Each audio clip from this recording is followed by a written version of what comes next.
Hello बच्चों, चलिए प्रश्न को करते हैं। प्रश्न है, यदि किसी त्रिभुज ABC में 3A बराबर B प्लस C हो तो cot B भागा 2 cot C भागा 2 का मान है। पहला विकल्प है 1, दूसरा विकल्प है वर्गमूल 3, तीसरा विकल्प है 2 तथा चौथा विकल्प है इनमें से कोई नहीं। इस प्रश्न को करने के लिए हम इस प्रश्न की मुख्य अवधारणा को समझते हैं। तो इस प्रश्न का मुख्य अवधारणा है,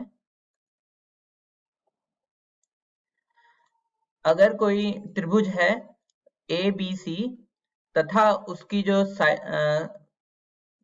विमाएं हैं वह ABC है तथा जो एंगल है, जो कोण है वह ABC, यह छोटे अक्षरों में या बड़े अक्षरों में है, जो तब जो होता है वह cot A भागा 2 बराबर होता है वर्गमूल S माइनस A।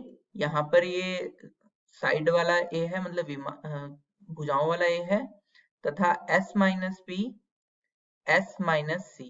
इसी तरीके से cot B भागा 2 बराबर होता है वर्गमूल S minus B S minus A S minus C के, तथा cot C भागा 2 बराबर होता है वर्गमूल S माइनस C भागा S minus A S minus B के।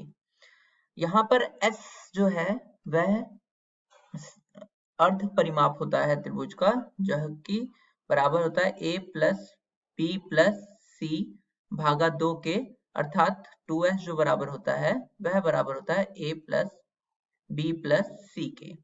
इस प्रश्न को करते हैं।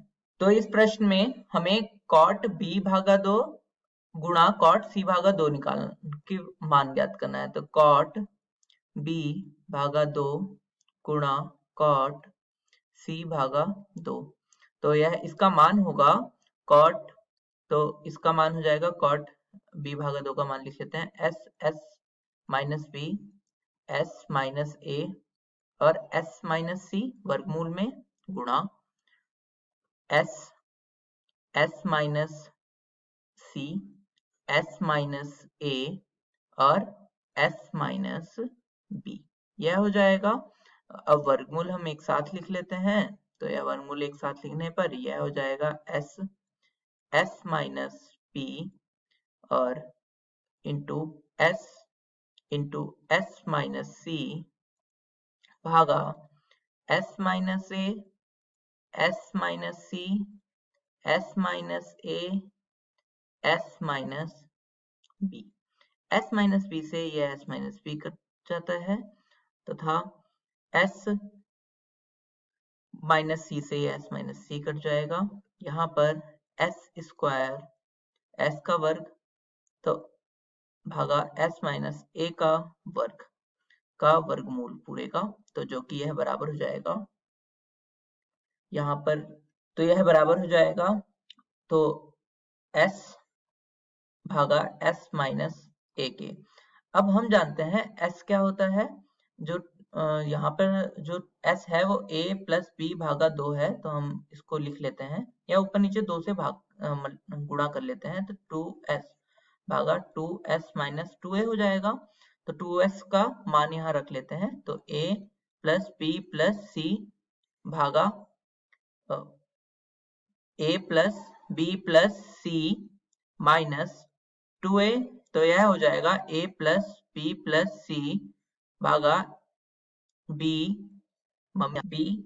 प्लस C माइनस A बचेगा। अब यहाँ पर देखिए B प्लस C का मान जो दिया हुआ है वो 3A दिया हुआ है, तो वह रख लेते हैं। तो यह हो जाएगा A प्लस 3A भागा 3A माइनस A, तो यह हो जाएगा 4A भागा 2A, A से A कट गया, यहाँ पर 2 बचा। तो इस प्रश्न का जो उत्तर हो जाएगा वह सही उत्तर है 2। विकल्प सी 2। आशा करता हूँ यह प्रश्न आपको समझ में आया होगा। धन्यवाद।